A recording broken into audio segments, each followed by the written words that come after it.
ಇವತ್ತು ನಮ್ಮ ಹಳ್ಳಿ ಕಡೆ ಮಾಡುವಂತಹ ಒಂದು ಅವರೆಕಾಳು ಬೀನ್ಸ್ ಹಾಕಿ ಒಂದು ಸಿಹಿ ಸಾಂಬಾರು ಮಾಡ್ಕೊಳ್ಳೋಣ.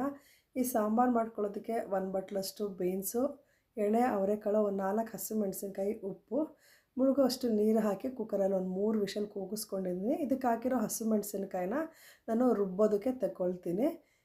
ರುಬ್ಕೊಳ್ಳೋಕ್ಕೆ 1 ಬಟ್ಲಷ್ಟು ತೆಂಗಿನಕಾಯಿ ತುರಿ, ಒಂದು 2 ಇಂದ 3 ಇಲ್ಕಷ್ಟು ಬೆಳ್ಳುಳ್ಳಿ, ಒಂದು 2 ಸ್ಪೂನಷ್ಟು ಅಕ್ಕಿ ಹುರಿದು ತೊಗೊಂಡಿದ್ದೀನಿ. ಮೆಣಸು ಮತ್ತು ಜೀರಿಗೆನೂ ಹುರಿದು ಹಾಕ್ಕೊಂಡಿದ್ದೀನಿ. ಕುಕ್ಕರಲ್ಲಿ ಒಂದು 4 ಹಸಿಮೆಣಸಿನ್ಕಾಯಿ ಹಾಕಿ ಬೇಯಿಸ್ಕೊಂಡಿದ್ವಲ್ವ, ಅದನ್ನು ಹಾಕ್ಕೊಂಡು ಸ್ವಲ್ಪ ನೀರು ಹಾಕ್ಕೊಂಡು ಮಸಾಲನ ರುಬ್ಕೊಳ್ಳೋ ಅಷ್ಟೊತ್ತಿಗೆ ಬೀನ್ಸು ಮತ್ತು ಹೆಸರುಕಾಳು ಚೆನ್ನಾಗಿ ಬೆಂದಿತ್ತು. ಅದಕ್ಕೊಂದು ಒಳ್ಳೆ ಒಗ್ಗರಣೆ ಹಾಕ್ಕೊಳ್ಳೋಣ. ಒಗ್ಗರಣೆ ಹಾಕ್ಕೊಳ್ಳೋಕ್ಕೆ ಎಣ್ಣೆ ಬಿಸಿ ಮಾಡಿಕೊಂಡು, ಎಣ್ಣೆ ಬಿಸಿ ಆದಮೇಲೆ ಸ್ವಲ್ಪ ಸಾಸಿವೆ, ಒಂದು ಬೆಳ್ಳುಳ್ಳಿ, ಸ್ವಲ್ಪ ಕರಿಬೇವು, ಒಣಮೆಣ್ಸಿನ್ಕಾಯಿ ಹಾಕಿ ಒಗ್ಗರಣೆ ಹಾಕಿ ಬೀನ್ಸು ಮತ್ತು ಅವರೆಕಾಳನ್ನ ಒಗ್ಗರಣೆ ಹಾಕಿರೋ ಪಾತ್ರೆಗೆ ಸೇರಿಸ್ಕೊಂಡು ರುಬ್ಕೊಂಡಿರೋಂತಹ ಮಸಾಲೆನೂ ಹಾಕ್ಕೊಂಡು ಉಪ್ಪನ್ನ ಹಾಕ್ಕೊಂಡು ಕುದಿಸ್ಕೊಂಡೆ. ಮೇಲೆ ಸ್ವಲ್ಪ ಕೊತ್ತಂಬರಿ ಸೊಪ್ಪು ಹಾಕ್ಕೊಂಡು ಒಂದೇ ಒಂದು ಕುದಿ ಕುದಿಸ್ಕೊಂಡ್ಬಿಟ್ರೆ ರುಚಿಯಾಗಿರುವಂತಹ ಬೀನ್ಸ್ ಅವರೆಕಾಳು ಸಿಹಿ ಸಾಂಬಾರು ರೆಡಿ ಆಗುತ್ತೆ.